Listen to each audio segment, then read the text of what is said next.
यहाँ पे सुबह हो जाती है, यहाँ पे हम उठ जाते हैं। वैसे इस टाइम क्या है, सर्दियों का टाइम चल रहा है। डेली लगता है कि चलो ना उठें। आज हमारे साथ ऐसा हुआ है कि हमने क्या किया, अलार्म लगा के सो गए थे। हमने कहा अब अलार्म लगा के हम लेट में उठेंगे, अभी नहीं उठेंगे। लेकिन कहते नहीं है कि जो 80% निगेटिविटी होती है वो उसका कहना नहीं करना चाहिए, और जो 80% पॉजिटिव होती है उसका कहना करके उठ जाना चाहिए। दिमाग में चलता रहता नहीं कि उठूँ कि ना उठूँ, कब उठूँ या थोड़ी देर में उठ जाती हूँ, तो ऐसा नहीं है। वो जो हमारा 80% होता है वो निगेटिविटी बोलता है, जो 20% होता है वो पॉजिटिव बोलता है। तो 20% का कहना हमें करना चाहिए और उठ जाना चाहिए अपने टाइम से।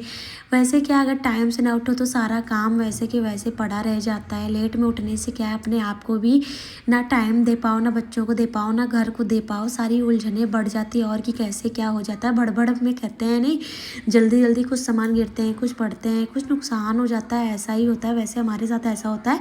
और यहाँ पे हम कुर्ती उल्टी पहन के चले आए थे, फिर उसको सीधी हमने पहना, भगवान जी के हाथ जोड़ लिया और यहाँ पे बच्चे को उठा दिया। आज बेटी का स्कूल है और ये भी उठ गए थे।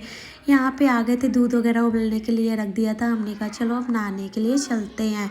यहाँ पे ब्रश वगैरह लगा दिया था, बेटी के लिए रख दिया था, तो वो नहा रही लेगी अपने हाथों से। और यहाँ पे आटा वगैरह गूंद लिया था। आज हम बनाने वाले हैं आलू पनीर का पराठा।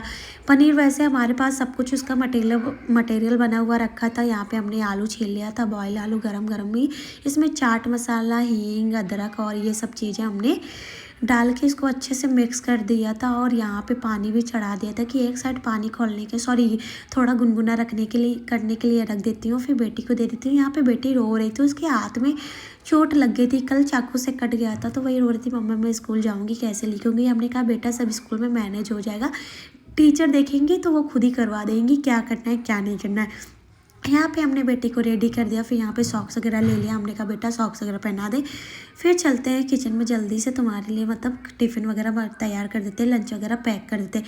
यहाँ पे दूध क्या है, छन्नी से छान के देते हैं। जो बेटी है वो बिल्कुल मलाई नहीं पसंद करती है, और किसी किसी बच्चे हैं कि ऐसे मलाई बिल्कुल नहीं पसंद करते। लेकिन जो मेरा बेटा है वो मलाई वगैरह थोड़ा बहुत होता है तो वो खा लेता है या पी लेता है दूध वगैरह, मलाई वगैरह। लेकिन जो बेटी है वो बिल्कुल नहीं लेती। और यहाँ पे लड्डू गोपाल जी के लिए भोग बना रहे हैं। दूध बचा था काफ़ी, तो हमने कहा चलो मखाने की खीर बना देते हैं। यहाँ पे दूध चढ़ा दिया था, इलायची पाउडर, शक्कर, केसर और मखाने डाल के रख दिया था। जब तक वो पक रहा था यहाँ पे लंच की तैयारी करने लगे बेटी की, कि लंच की तैयारी कर दे। वैसे जो हमने पॉजिटिव और निगेटिविटी के लिए बारे में बताया है, ऐसा किसके साथ होता है प्लीज़ कमेंट करके ज़रूर बताइएगा। हमारे साथ इस टाइम सर्दियों के टाइम में कुछ ज़्यादा ही हो रहा है। होता है, कहते नहीं, आदत सी बन जाती है। अगर छुट्टी उट्टी हो जाती है बच्चों की, एक आदत हो जाती है